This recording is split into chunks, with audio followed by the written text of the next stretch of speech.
Welcome back to the Av Attack. I'm your host, Prescott Chambers. And here we are, a quarter of the way through the season already. It's been a blast so far, and I truly can't thank those of you who have watched along the way enough. And I can't wait for 62 more, plus playoffs, of course. This was game 20 of 82 of the season. At home versus the New York Rangers, the last of a 4-game homestand. Caught a short segment on altitude before the game about a young hockey player named Hunter Murphy who was diagnosed with osteosarcoma, and that was just about his battle with that and overcoming that disease, kind of, and it was just really incredibly touching and motivational, so I would recommend checking it out. Apparently there's a full version on Altitude Plus, so take that information as you will. The Rangers had lost 2 in a row coming into this one, so I was hoping that would be a good sign that we might win. Avs are on a 6-game winning streak coming into this one as well, and I'm sure they're looking to finish out the 4-game homestand with a W. So starting goalies for this one were Igor Shesterkin, the highest paid goalie in the league, and Scott Wedgwood, one of the best goalies in the league. They have been playing Wedgie a lot, and my best guess is one. I mean, he is doing fantastic. He looks great, but my guess is that they're working Wedgwood back in as slowly as they can, following his return from surgery. So that's my best guess. Your guess is as good as mine, though. So period 1. This one starts at full speed, and we get some immediate chances from either team. At 2:19, Sam Girard takes a penalty for interference, giving the Rangers their first power play. And at 2:26, just 7 seconds into the power play, JT Miller scores one off the foot from that one coming from Mika Zibanejad and Adam Fox. It's 1-0 New York. The Avs start to put more pressure on the Rangers, and at 8:09, Vincent Trocheck gets called for interference, putting Colorado on the power play for the first time. The Avs create a few opportunities, but after a rush and a small skirmish, the Rangers are able to kill this one. The physicality starts to ramp up. The Avs make a good stand in the offensive zone and get rewarded when Devon Taves draws another interference penalty, giving Colorado their second power play of the game. They put a good amount of pressure on the Rangers, but can't solve Shesterkin. Carson Soucy gets a sketchy chance, but Wedgwood makes a great save. Shots are 6-5 in favor of the Avs with just over 2 minutes to go in the period. I believe a hit on Gavin Brindley puts him out of the game, which is very unfortunate. I did get to see it. I don't know who laid the hit on him. Not that it necessarily matters. He just kind of got caught up against the end boards and he got smashed. I'm assuming it's a lower body injury, but I'm not completely sure on that one.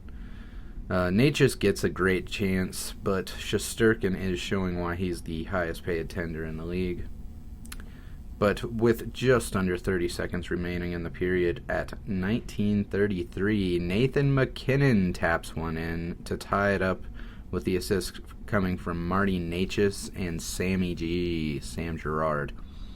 This fires up Cale Makar, who tries to handle one in with 20 seconds to go.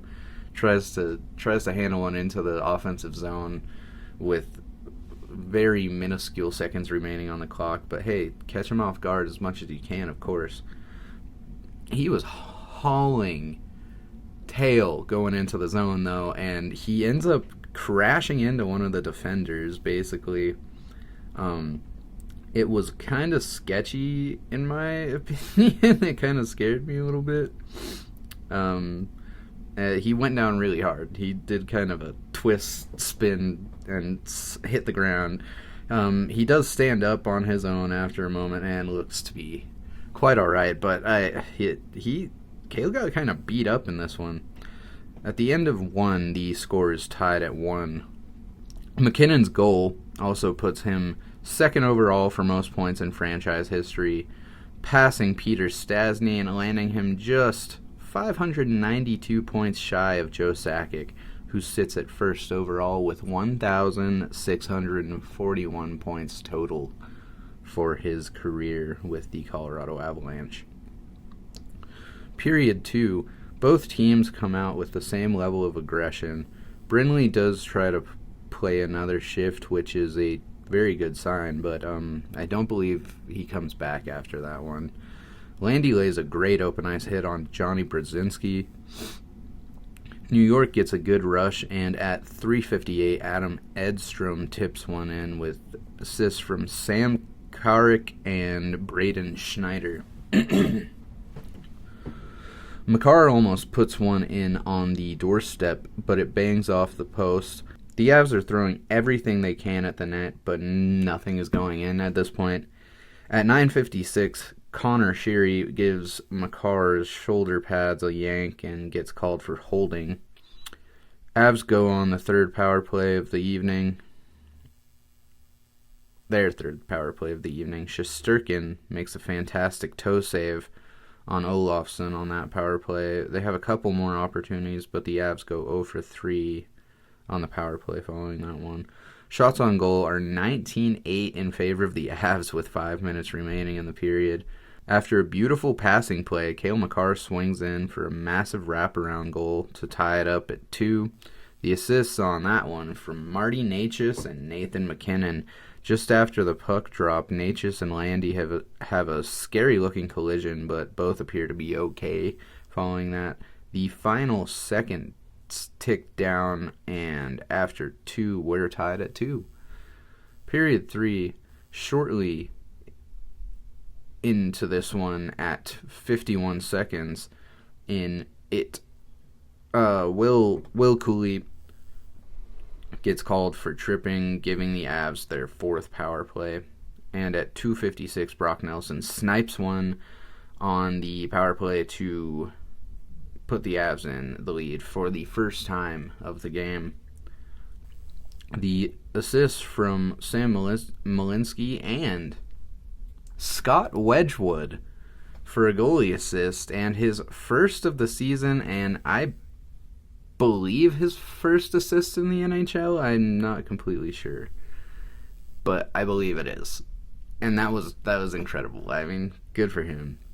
It's 3-2 Avalanche. The pace of play starts to pick up, and at 4:50, Carson Soucy gets called for hooking to give the Avs the power play for the 5th time. Wedgie is forced to make some show-stopping saves on this one. New York kills, and we go back to even strength. At 9:27, Jack Drury gets called for tripping, giving the Rangers their 2nd power play. New York gets a great puck cycle going, and at 10:18, JT Miller redirects one in and ties it up again at 3 with the assists from Adam Fox and Mika Zibanejad. But just 30 seconds later, Cale Makar bangs one off the post again, and the Nate Dogg cleans up the rebound to make it 4-3 Avs. Big celly from Nate following that one. Big for him, at least. The second assist from Marty Necas on that goal. The Rangers start to press harder as the clock gets closer to 5 minutes. And at 16:06, Johnny Brzezinski takes a holding call on a Landy rush and gives the Avs yet another power play. At 18:30, Shesterkin makes his way to the bench for the extra attacker, but Cale Makar sees this and sends the puck straight down into the back of the empty net to make it 5-3 Avalanche. The assist from Jack Drury. At 19:47, Ross Colton sends another to the empty net from the neutral zone, and this one ends with a final score of 6-3 Avalanche. The Avs, now just the fourth team in NHL history to make it through the first 20 games of their regular season and only lose one in regulation, which is a kind of weird stat, but it's also very cool. Historical. The overall, the Avalanche close out this 4-game homestand with a win and make it 7 in a row up to this point before hitting the road. MacKinnon officially sits at 1,051 points in his career and 590 total points away from tying Joe Sakic for most in franchise history. This was down and dirty win, but they dug in and made it happen. After 20 games, the Avs record sits currently at 14-1-5. They head on to an away back-to-back after this, as they take on Nashville and then Chicago on Saturday and Sunday. I, however, will be busy this weekend celebrating my girlfriend's birthday. Happy birthday to her. But I will do my best to have those reviews out by the following Monday. So, until then, as always, I am your host, Prescott Chambers, for the Av Attack. Remember to like, comment, and subscribe, and I will see you in the next one.